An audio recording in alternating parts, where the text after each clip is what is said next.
श्री राम जय राम जय राम, श्री राम जय राम जय राम, श्री राम जय राम जय राम, श्री राम जय राम जय राम, श्री राम जय राम जय राम, श्री राम जय राम जय राम। सच्चिदानंद भगवान की जय, सनातन धर्म की जय। अभी शास्त्री जी के द्वारा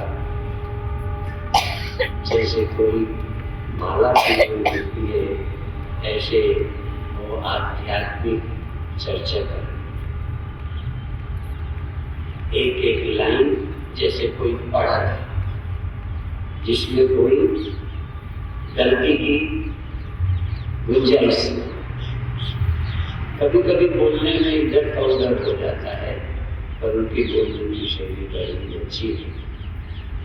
उसी विषय को मैं अपने ढंग से कहूँगा कि आपके लिए बुद्धिगम्य।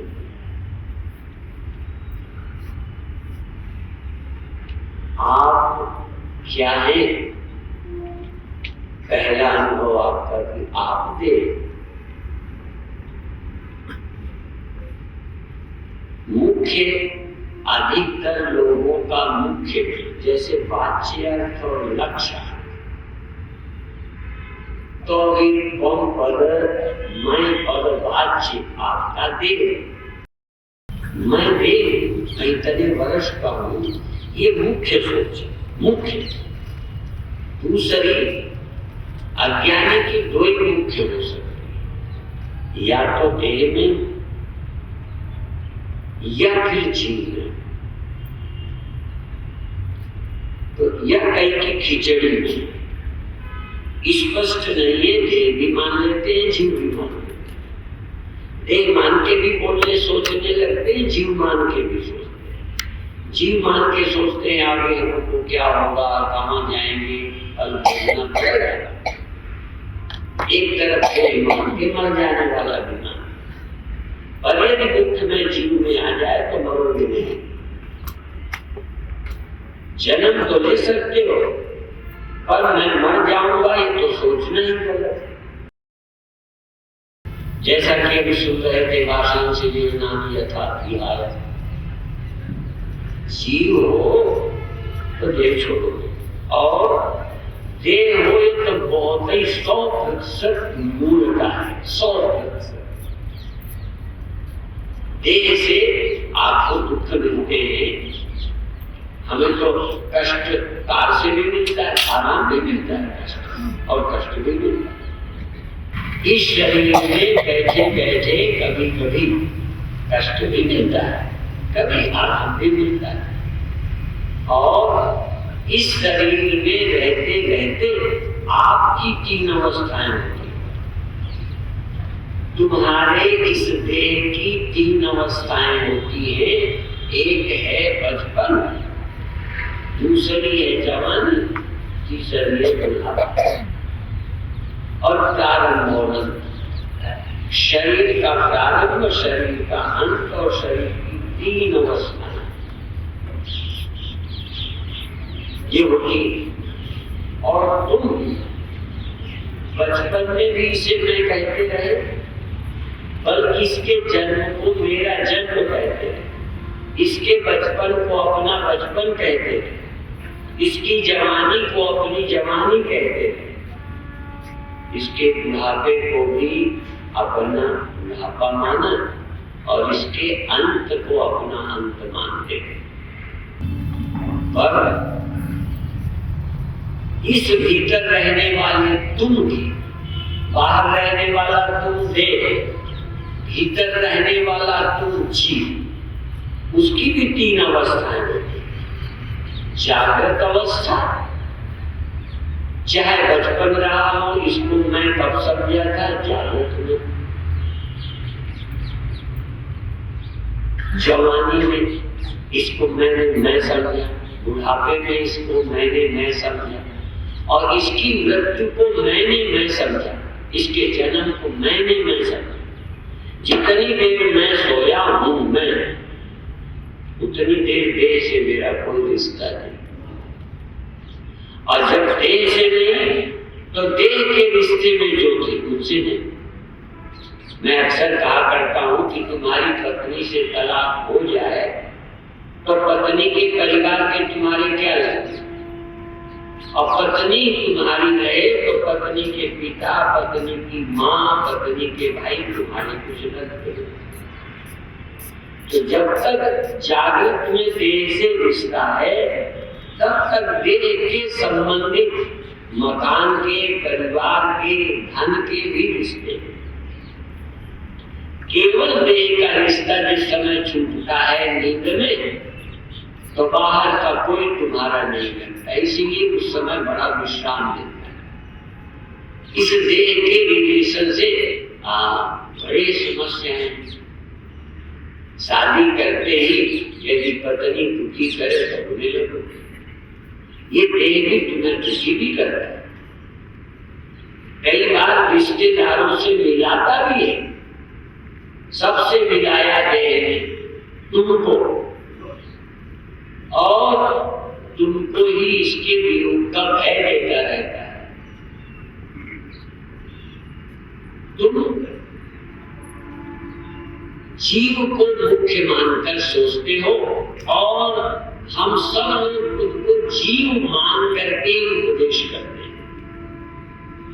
कभी कभी देह मानकर मर जाओगे कहते हैं, पर जीव मुख्य मानकर ही प्रायः वक्ता उपदेश करते हैं कि तुम छोड़ दोगे, दूसरे शरीर में जाओगे।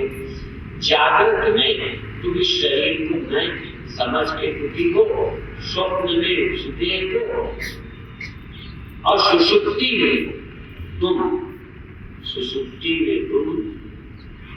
न स्वप्न दे न स्वप्न, न जागृत दे न जागृत, सो जाते हो तो बहुत विश्राम है।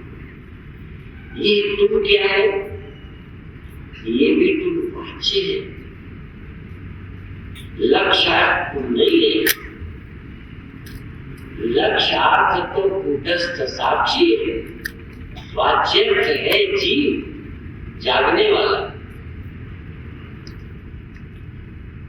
तुम यदि जीव हो तो जागे हो, तुम जीव हो तो स्वप्न में थे, तुम जीव हो तो सोते हो, तुम साक्षी हो तो जागे ही नहीं। अब देखो, देह में आए नहीं, पर ये बात जल्दी समझ में नहीं आती। रंग लागत लागत लागत है, भ्रम भागत भागत भागत है। बहुत दिए दिन की का सोया मन, जागत जागत जागत, बहुत दिन की लगी गलत में जात जात जात मुश्किल में। तुम जीव के अतिरिक्त और कुछ सोचते नहीं।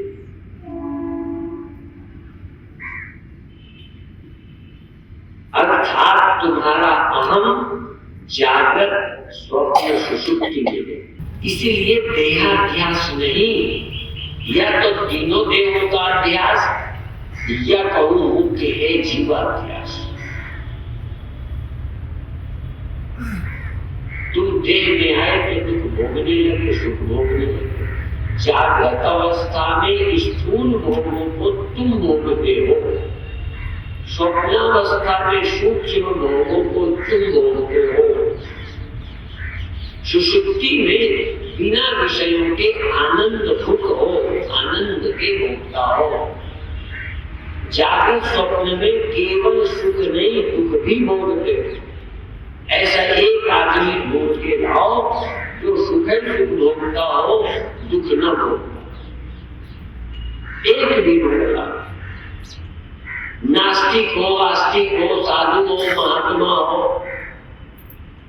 जागृत अवस्था में स्थूल पदार्थों के सुख दुख दोनों होते हैं। स्वप्नावस्था में बुद्धिजन्य लाभ हानि सुख दुख, संयोग वियोग के लाभ हानि सुख दुख भोगते हो।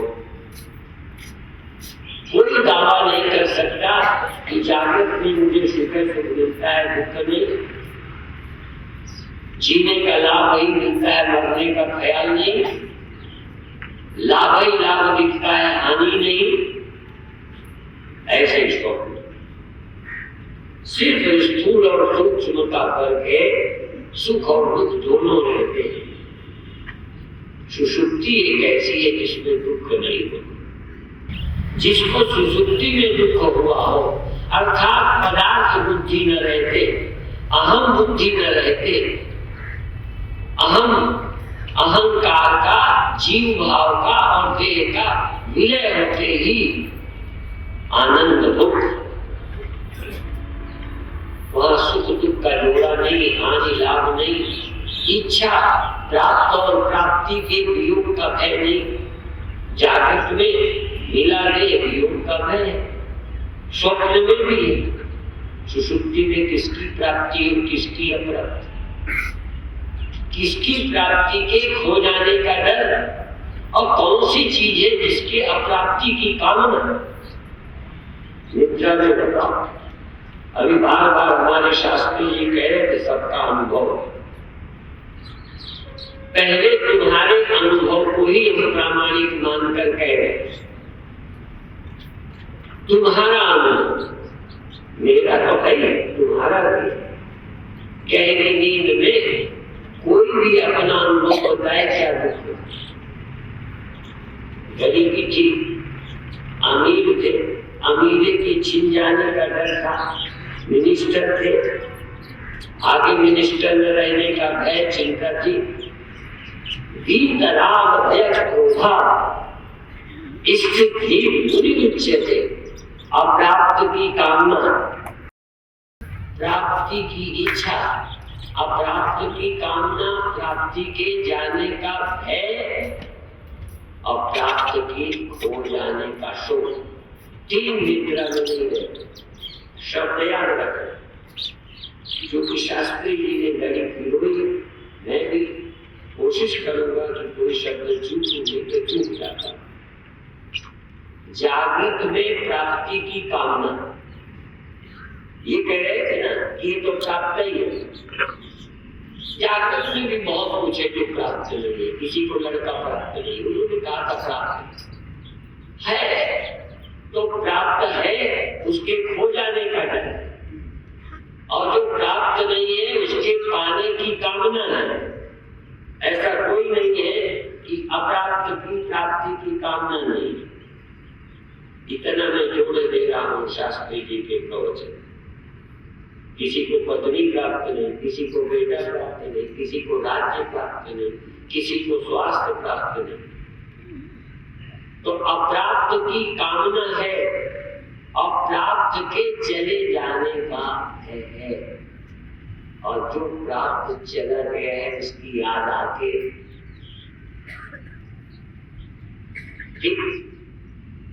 प्राप्ति के खो जाने का शोक है, दुख है। प्राप्त की रक्षा की चिंता है और अप्राप्त की कामना है। सुषुप्ति में दोनों, सुषुप्ति में अप्राप्त की कामना, प्राप्त के जाने का भय। यहां तक नींद के भी जाने का भय नहीं है। जागृत में स्वस्थ सुंदर व्यक्ति को अपनी सुंदरता, जवानी के जाने का डर है। सोने वाले की सुषुप्ति रहेगी नहीं, पर सुषुप्त आदमी को सुषुप्ति चली न जाए, ये भी डर नहीं। सुषुप्त व्यक्ति को अप्राप्त की कामना नहीं होती। प्राप्त अवस्था के जाने का, ड्राइवर को जागा है तो नींद आने का डर है, और नींद ड्राइवर से ज्यादा जो बैठे हैं कार में उन्हें डर है कि नींद न आ जाए। प्राप्त अवस्था के खोने का डर। ऑपरेशन करने वाले बेहोशी का इंजेक्शन देते हैं, ज्यादा भी नहीं देते कि बेहोश बना रह जाए, और इतना कम न हो कि ऑपरेशन में ही नींद खुल जाए। वो भी देते हैं, ऑपरेशन काल में उसका होश आ जाए तो गड़बड़ हो जाए। के देना पड़ता। अर्थात पर निद्रा काल में निद्रा चली न जाए। जागृत वाला सोचता है गहरी नींद आवे, पूरी नींद आ जाए, लेकिन नींद आने पर पूरी आधी रहे न रहे हो जाए। अप्राप्त की कामना, प्राप्ति का संरक्षण और भय, और प्राप्त के किसी खो जाने का सुख नहीं होता, उसका नाम सुषुप्ति है। और ये तो सुषुप्ति आत्मवेदता को कुछ भी अप्राप्त नहीं, जिसको पाने की इच्छा हो। जरा ध्यान रखना, मैं तुमसे अभी नहीं मिलाऊंगा, जो आत्मा है ये जानता है, और जितनी देर वो जानता है मैं आत्मा हूं। आत्मा ब्रह्म है, क्या अप्राप्त है और क्या प्राप्त है जो ब्रह्म का चला जाएगा, और क्या चला गया है ब्रह्म का जिसके लिए छाती फूटे। ब्रह्म के अतिरिक्त, जिसको अपनी आत्मा के अतिरिक्त कोई वस्तु की सत्ता ही नहीं समझ आ रही, वो चाहे क्या और बचाए किसे और रोए किसके। आपके लिए ये भी मेरा प्रवचन काल्पनिक एक स्वप्न सा होगा, लेकिन ये बताऊं, इससे एक सच्चाई कोई और नहीं है, कोई और मार्ग, कोई और चिंतन। ये ठीक है कि आत्मबोध के लिए भी कुछ योग, जप, तप, साधन। आज अभी मैं प्रवचन में आने के पहले 111 शिवाला होते, आरती के समय तो सब उन्होंने कहा सुना दो। मैंने कहा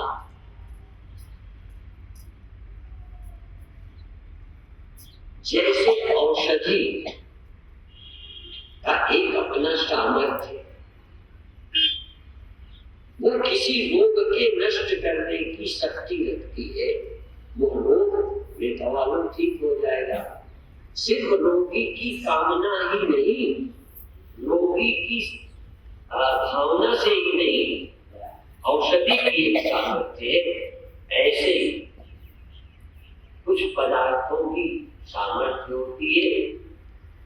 तो गुरु की आवश्यकता है। अज्ञान का रोग जिन्हें हो, अज्ञान के रोग के अंश करने की सामर्थ्य गुरु में है। पर जैसे सब औषधियां सब रोगों की दवा नहीं है, ऐसे सब गुरु अज्ञान नाशक नहीं है। व्यवहार सुधारक है, नशा छुड़ाने वाले हैं, अच्छे रास्ते में लगाने वाले हैं। सब गुरु दवा है, सब गुरु दवा है। पर अज्ञान ग्रंथि का नाश करने वाले सब गुरु, सब गुरु का सब दवाइयां आदरणीय है, पर सब दवाइयां अभी टीबी में फायदा नहीं करती, सब दवाइयां कैंसर में फायदा नहीं करती, सब दवाइयां एड्स में फायदा नहीं करती, खोज हो रही। अज्ञान ग्रंथि का जीवत्व का भंग तोड़ने वाला जगत और जीव एक चिन्मात्र सत्ता से भिन्न कुछ नहीं। एक चैतन्य की सत्ता मानने वाला जागृत होता है, स्वप्न होता है, सुषुप्ति होती है। जिसे पता है मैं आत्मा हूं, पता हो गया। जागृत, स्वप्न, सुषुप्ति, आभास की तीनों अवस्थाएं, यहाँ तक समाधि भी, जिसको पता है कि आभास मात्र है और चिन्मात्र में कभी जगता होता है, झगड़ा होता है। और जब इस चिदाभास में जिसका मैं कर नहीं, या चिदाभास में नंबर 2 वाच्य है मेरा, नंबर 2 अस्तित्व है चिदाभास, नंबर 1 अस्तित्व है निर्विकार चैतन्य में, सर्व निवासी सदा अलेख। तो इस जीव के पास रहे या ब्रह्मज्ञानी सदा निर्लेप। यदि ब्रह्मज्ञानी अपने को ब्रह्म के अलावा जीव भी मानता है तो सदा निर्लेप नहीं। जीव तो आभास मात्र है, सिर्फ जैसे सूर्य का रिफ्लेक्शन, जैसे बिजली में ये बल्ब में लाइट सदा नहीं है, बल्ब के अनुसार दिखने में, पर बिजली पीछे। इस चिदाभास के पीछे जो कूटस्थ चेतन है, आत्मा है, अभिकारी है, वो मैं चिदाभास में है। ये अभी भी और चिदाभास में मैंपन रखने वाले ब्रह्म को खोज रहे हैं। जीव में जिनका मैंपना है वो शुद्ध कूटस्थ आत्मा को ढूंढ रहे हैं। पर जो जान गए हैं, जो जान गए वो आकाश में उनकी आम बुद्धि नहीं। जागृत रहो, स्वप्न रो, सुसुप्ति रो, और थोड़ा बहुत सुख दुख रो, पूरा नहीं मानना। कल स्वामी निर्मल चेतन जी कह रहे थे, जो नर दुख में दुख नहीं मानता, सुख सने है नहीं चाहे, कंचन माटी माने। इस चिदाभास के सोने जागृत के सुख या दुख, स्वप्न के सुख या दुख, मेरे चित स्वरूप को छूटे हुए। रोशनी का घटना बढ़ना बिजली को स्पर्श नहीं करता, फिर भी घटना बढ़ना बिजली को प्रभावित करता है, क्योंकि बिजली अव्यय नहीं है, अव्यय नहीं। इसलिए ज्यादा पावर का बल्ब लगाओ तो रोशनी ज्यादा होगी, बिजली ज्यादा खर्च होगी। ब्रह्म खर्च होने वाली चीज नहीं है, अव्यय है। अव्यय कभी कम होता ही नहीं, आज तक कम नहीं हुआ। इतनी दुनिया होती रही, चिदाभास बनते रहे, आते रहे, जाते रहे, सोते रहे, जगते रहे, चैतन्य बिजली का आज तक कोई व्यय नहीं हुआ। और चैतन्य बिजली की उत्पादन की कोई वैज्ञानिक कंपनी नहीं है, फैक्ट्री नहीं है, कोई वैज्ञानिक नहीं है। चैतन्य को जन्म देने वाला कोई नहीं है, और चैतन्य को व्यय करने वाला, कम करने वाला कोई समय भी नहीं है। न कोई देश है, क्योंकि देशों के अलग अलग कानून है, पर ऐसा कोई देश नहीं जहां चैतन्य जन्मे। भाई भारत में चैतन्य नहीं जन्मता, पाकिस्तान में चैतन्य जन्मता। चैतन्य कभी नहीं जन्मता, चैतन्य कहीं नहीं जन्मता, और चैतन्य कभी कोई का रूप नहीं बनता। चैतन्य सदा एक रस रहता है। इसलिए जो ब्रह्मज्ञानी देह में से और चिदाभास में अहम बुद्धि नहीं रखता, वो सदा निर्लेप। ब्रह्मज्ञानी सदा निर्लेप, जैसे जल में कमल अलेप। अस्नाविलम शुद्धमपापविद्धम शरीरस्थोपि कौन्तेय न करोति न लिप्यते। जहाँ चिदाभास शरीर में है वही चैतन्य। चैतन्य सत्ता है, चिदाभास। चिदाभास की अपनी क्या कोई सत्ता है? रिफ्लेक्शन भी कोई नंबर 2 का सूर्य होता है। दिखते हैं, दिखने में कोई आपत्ति नहीं, पर क्या शीशे हजारों होने से हजारों सूर्य भी हो जाते हैं कि दिखते हैं? और रोशनी भी है, दिखते भी है, और यहाँ तक चकाचौंध भी करते हैं, और पूरा आग लगा सकते हैं, पर फिर भी एक सूर्य के अलावा तुम हो कौन? समस्या तो यही। और जिसका देह में आम भाव है वो मृत्यु को प्राप्त होते हैं। जिसका जीव आभास में आम भाव है उनका आवागमन होता है, वो कर्ता और भोक्ता है। और जिनका चित्त सत्ता में मैं बना है, बस ये रुकता ऊपर रुकता नीचे रुकता भी बताता है। और खुदा जुदा में ये खुदा जुदा में भेद नहीं है, नहीं है। जुदा खुदा में या बंदा खुदा में नुकता का फर्क। आपका मैं ये है, आपका मैं जीव है या आपका मैं साक्षी है? आपका मैं कहाँ, आपकी मैं क्या है? और यहाँ कबायत से नहीं होगा। अपने आप तो रोज देह में बैठ जाता है, सो जाता है, सुसुप्ति तो रोज हो जाती है, लेकिन भ्रांति नहीं जाती। सुषुप्त आदमी मुक्त से कम नहीं है, पर एक और नुकसान गायब नहीं हो। सारी जड़, भ्रांति की जड़, दुख की जड़ सारी है, बाकी सुसुप्ति में कोई चिंता नहीं। मुक्त भी क्या हो सकता है, जागृत में ब्रह्मज्ञानी को थोड़ी बहुत हो भी जाए। जीव भाव के कारण, देह भाव के कारण, रोग आदि के कारण तुमको चिल्लाता दिख जाए, तुम्हें भ्रांति होगी, ज्ञानी को नहीं होगी। ज्ञानी को नहीं, तुम्हें होगी कि गुरु जी चिल्ला रहे। एक बार यही एक महात्मा कह रहे थे, निर्मल जी ब्रह्मज्ञानी नहीं थे, कह रहे दूसरे को सर्टिफिकेट देने में क्या लगा। और ये कह रहे थे कि हॉस्पिटल क्यों गए, यही ब्रह्मज्ञानी। और तो मैंने क्या जवाब दिया, मैंने कहा ब्रह्मज्ञानी ने दवा खाली हॉस्पिटल चले गए तो तुम्हें लगा ज्ञान नहीं हुआ था, ये अभ्यास नहीं गया। हमने कहा ब्रह्मज्ञानी पर्ची लगाए बैठा था, बीच में ऐसे पर्ची बदली, तब तुमने क्यों नहीं कहा ब्रह्मज्ञानी नहीं हुई? क्यों बदला? कोई तकलीफ नहीं हुई तो बदला। रोटी खाई तो ब्रह्मज्ञानी बना, क्यों खाई? अरे भाई, रोग के कारण दवा खाई तो भूख भी तो रोग है, रोटी खाई। ये भी भूख रोग नहीं तो रोटी क्यों खाई? ये मूर्ख आदमी पता नहीं किसको ज्ञानी मान लेते हैं, किसको ज्ञानी नहीं है कहते।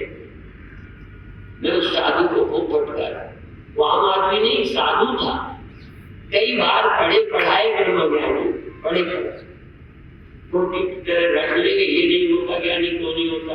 हम ब्रह्मज्ञानी है, हमें सब कुछ होता और हमें कुछ भी नहीं होता, क्योंकि सब आभास मात्र में होता है, स्वप्न बंद होता है। मृत्यु भी वैसे ही होगी जैसे सबकी, लोगों को वैसे दिखाई पड़े। लोगों को मैं वैसे ही मरा दिखूंगा और मैं अपने को मरा नहीं देखूंगा। फर्क समझ लो, तुमको चिल्लाना भी दिख सकता हूं, पर मुझे ब्रह्मता के न होने की कोई शंका नहीं। मैं ब्रह्म नहीं हूं, चैतन्य नहीं हूं, पर अभी आभास खड़ा होता है, जैसे प्रभावित। जागृत अवस्था में भूख प्यास से चिदाभास कैसे नहीं प्रभावित होगा, मुझे बताओ। भूख नहीं मालूम पड़े तो ज्ञानी खाता तो। प्रश्न है मेरा, कल कोई बड़े भारी विद्वान कह रहे थे कि मकाम हो उसकी सलमाना देख लो। मुझे लगा इतने ऊंचे विद्वान होते क्या बोलते, संगमरमर दिखनी बंद हो, देह का भान नहीं होगा जागृत में। मांडुक्य उपनिषद कहता है जागृत में 19 मुखों के 12 संसार की भोग भोगता है। भोग माने सुख सुख भोगता है नहीं, 19 मुखों के दुख भी भोगता है। सुख भोगता है तो दुख भी भोगता है, लाभ भोगता है तो हानि भी भोगता है। पर ये सब भोग कराता हुआ ये तुरीय तत्व, ये परम तत्व, ये आत्म तत्व नित्य शुद्ध मुक्त है। पर ये केवल ऐसे समझ के मेरा तर्क न सुनो, तर्क नहीं सीखो। तर्क सीखने से समझने में लाभ होगा, तर्क सीखने से उत्तर देने का काम नहीं है। देखो ये दुख किसको है, जो नर दुख में दुख नहीं माने, अपने में आरोप न करे कि मुझ में दुख है, अपने में मृत्यु का आरोप न करे। मुझ में मृत्यु नहीं है, मुझ में जागना नहीं है, जागता रोज है। ऐसा एक ज्ञानी प्रैक्टिकल ले आओ जो जागता ना हो, सोता ना हो। पर जागृत को मैं जागा नहीं करता, मैं सोया नहीं, मेरी सुसुप्ति हुई नहीं। जागृत स्वप्न सुसुप्ति होती है, और चैतन्य न जागता है, न सोता है, न देह में आता है, न जाता है। ये भी जीव भाव वालों को समझाते हैं कि तुम जाग कर देह में आते, तुम जाग के भी देह में नहीं हो, तुम सो के भी देह नहीं छोड़ते, तुमने देह पाया ही नहीं, तुम देह छोड़ते ही नहीं। क्यों? तुम न देह हो न चिदाभास, तुम तो चैतन्य हो। अब आए देह में, आया कहे सुभाव, गया कहे सुख। मरने में नहीं, जन्मने में नहीं, प्रतिदिन जाग कर भी देह में तुम नहीं आते। देह में आने की भ्रांति होगी, और भ्रांति अज्ञानी को। जागृत में चिदाभास देह में आता है, जागृत सोने में चिदाभास हो जाता है, दुख से मुक्त होता है। तुम तो नित्य मुक्त हो, तुम नींद में मुक्त नहीं होते, तुम समाधि में मुक्त नहीं होते, तुम नित्य मुक्त हो। न मुक्षु न वै मुक्त इत्येषा परमार्थता, ये है परमार्थ, ये है सच्चा ज्ञान।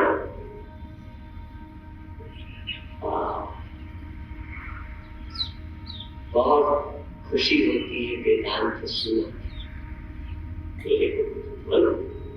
खुशी होती है।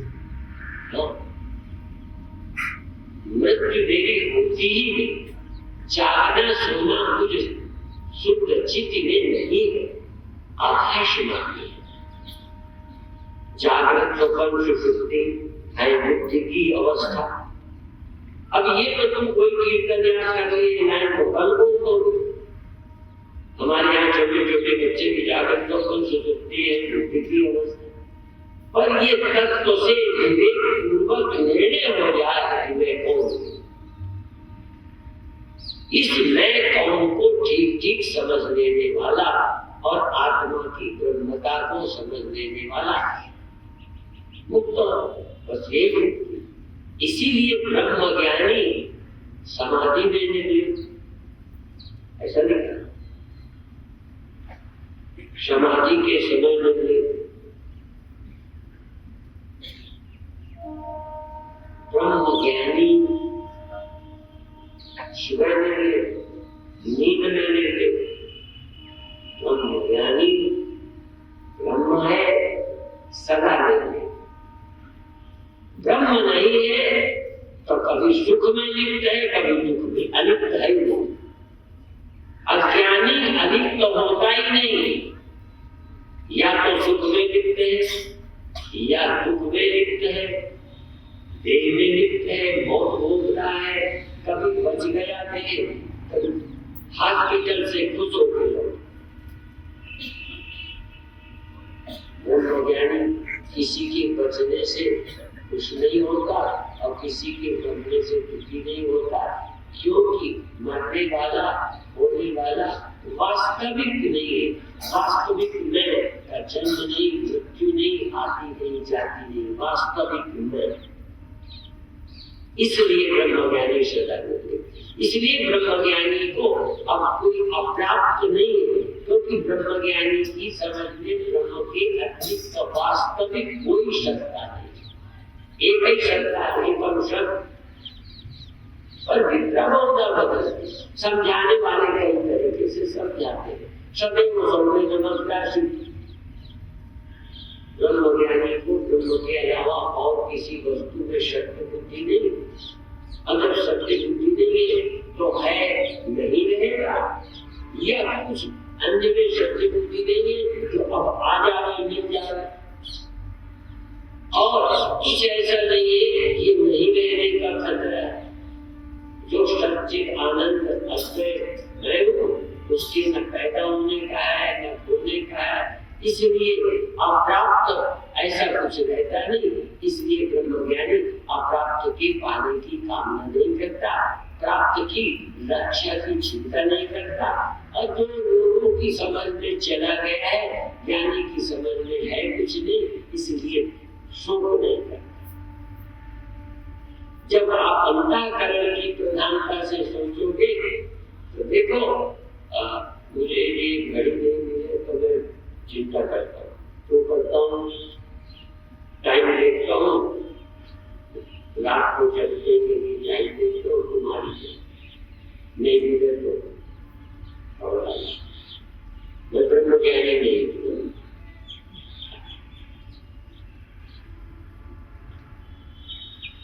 मेरे गुरुदेव से हरिगिरी जी ने पूछा कि ब्रह्म ज्ञानी को संदेह होता है कि नहीं?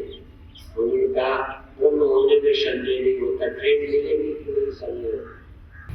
अब मैं कहीं ना संदेह में रहता हूँ, विद्यार्थी को पूछे स्वामी जी मैं पास हो जाऊंगा तो मेरी हिम्मत नहीं होती, जितना गरज के यहाँ बोलता हूँ विद्यार्थी को नहीं बोलता, क्योंकि मैं बोल दूँ कि पास हो जाएगा, नहीं हो तो मेरी फेल ना, मुझे पक्का नहीं कि फेल होगा कि पास हो। कब मेरी नींद खुलेगी मुझे अपने विषय में पक्का नहीं, पर मेरी कभी नींद नहीं आती, कभी नहीं जानता हूँ, उस सेंटर में जन्म मृत्यु नहीं है, ये 100% पक्का है। ठीक है, और कितने डाउट होते। फिर हरिगिरी जी ने ये पूछा कि ज्ञानी को संकल्प विकल्प होते हैं, संदेह भी संकल्प और इच्छाएं भी होती, गाड़ी मिल जाए चूक न जाऊं,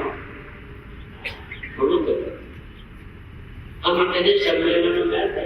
अभी कल बताया कि मुझे अम्बाला में गाड़ी पकड़नी थी, वो मुझे गया था, अब मैं क्या करूं?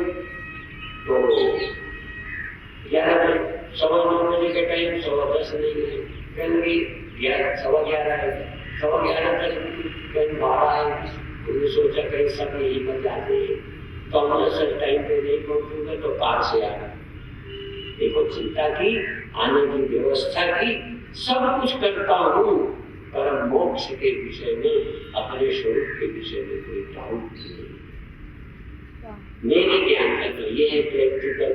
और कई को तो न भूख लगना चाहिए, न भोजन करना चाहिए, न आसन पकड़ना चाहिए, न फैमिली में कपड़ा ओढ़ना चाहिए, पेट की तरह एक जगह पड़े रहना चाहिए, पाला लगे तो सूख जाना चाहिए, वर्षा हो तो सड़ जाना चाहिए, इधर उधर जाना नहीं चाहिए। अपन तो करवट भी ले लेते, पर करवट कौन लेता है, जागता कौन है, दर्द कैसे किसे होता है, ये नासमझी निवृत्त हो गई। इसलिए मेरी समझ में नासमझी की आत्यंतिक निवृत्ति हो जाए, संशय विपर्य रहित आत्मा की दृढ़ स्पष्टता हो जाए, अपरोक्ष माने दृढ़ स्पष्टता हो जाए, इसी का नाम मोक्ष। और देखो तुम समाधि लगाओ तो लगेगा थोड़ी देर रहेगी, शरीर ठीक रखोगे तो सदा नहीं रहेगा, शीशा देखोगे, ये सदा कुछ भी रहने वाला नहीं। सदा रहने वाले में मैं कौन? सदा रहने वाले यदि तुम हो तो फिर समय तुमको चिंता नहीं, कब क्या होगा, कहाँ देह छूटेगा। और यदि तुम किसी और चीज में बंधे हो तो किस समय शरीर छूटेगा, पता नहीं क्या होगा क्या ना होगा। इसलिए देह और जीव दोनों में अहम बनाना रहेगा। दोनों में अहम पाने का कारण अज्ञानता है। इसलिए निद्रा में अज्ञानता की निवृत्ति नहीं होती, बाकी मुक्ति जैसे होते हो पर अज्ञानता नहीं जाती, और ज्ञान में अज्ञानता चली जाती है। थोड़ा बहुत भूख प्यास और करना धरना दिखाई पड़ता है, तो वो तो राम में लोगों ने देखा, कृष्ण में भगते हुए देखा, छिपते हुए देखा, ये राम को रोते हुए देखा। और संत कबीर तो कई ऐसे देख सकते हो। और मैं एक बात कह दूं अंत में कि किसी ज्ञानी पर यदि डाउट करोगे ना तो ज्ञान नहीं होगा। एक दूसरी बात, किसी को गुरु बना लो उसका लाभ होगा, लेकिन भ्रम की निवृत्ति ज्ञानी से ही होगी। कई नशा छुड़ा देंगे, कई ध्यान लगवा देंगे, कई रोशनी दिखा देंगे, उसका भी बड़ा लाभ है, बल्कि तुम्हें उसी का बड़ा लाभ है। ब्रह्म ज्ञान का लाभ तुम्हें जल्दी समझ नहीं आएगा। इसलिए किसी गुरु पर श्रद्धा रखो जिसके दर्शन करके सुख मालूम पड़े। इसलिए भक्त्यर्थम अल्पितम द्वैतम अद्वैतम अपि सुंदरम, यदि तुम्हारे अंदर भक्ति आती है, मंदिर में बैठ के गुरुओं के पास बैठकर शांति मिलती, बहुत अच्छा है भी ये लो। क्यों? कहीं बैठकर किसी को देख के जब मन गदगद हो। 107 वर्ष की पंजाबन जब संतों को देखती थी तब खुश होती थी, रोग मोम हो जाता था। भले कोई ब्रह्मज्ञानी गुरु न हो और तुम ब्रह्मज्ञानी न हो, पर यदि गुरु पर तुम्हारी श्रद्धा है तो आनंद तो मिलेगा। भले भी भ्रांति नहीं जाएगी तो संसार के सुख की तुलना में मंदिर का सुख, संसार के सुख की तुलना में गुरुओं के दर्शन का सुख, संत मिलन का सुख, संत मिलन सब सुख कुछ नहीं, संत के मिलने के समान सुख नहीं है। इतना ही कहकर समाप्त करते। बाहर की ज्योत जगमगाओ और भीतर की चैतन्य ज्योति अनेक में जलती हुई भी वो जले। मैं ब्रह्म हूँ, ये वृत्ति जग गई, फिर वृत्ति रहे न रहे दिया मुझते में। इसलिए 100 वर्ष में यदि अखंडा दीप शिखा सोई परम प्रचंड, सो वृत्ति आई वृत्ति चली जाएगी। और मैं ब्रह्म हूँ, ब्रह्म कहाँ चला जाएगा? देह बाधित है, देह का ज्ञान हुआ मैं जिंदा हूँ, फिर भी डर लगता है मरने का। अभी कह रहे थे वहां दिखता नहीं, इसलिए पता नहीं मर तो नहीं गया, सब होगा। इसलिए अपने से और अतिरिक्त कभी परिवर्तन की गुंजाइश है, अपने स्वरूप में परिवर्तन की कोई गुंजाइश नहीं। एक बात समझ गए, इतना ही कहकर समाप्त करते। जय श्री राम।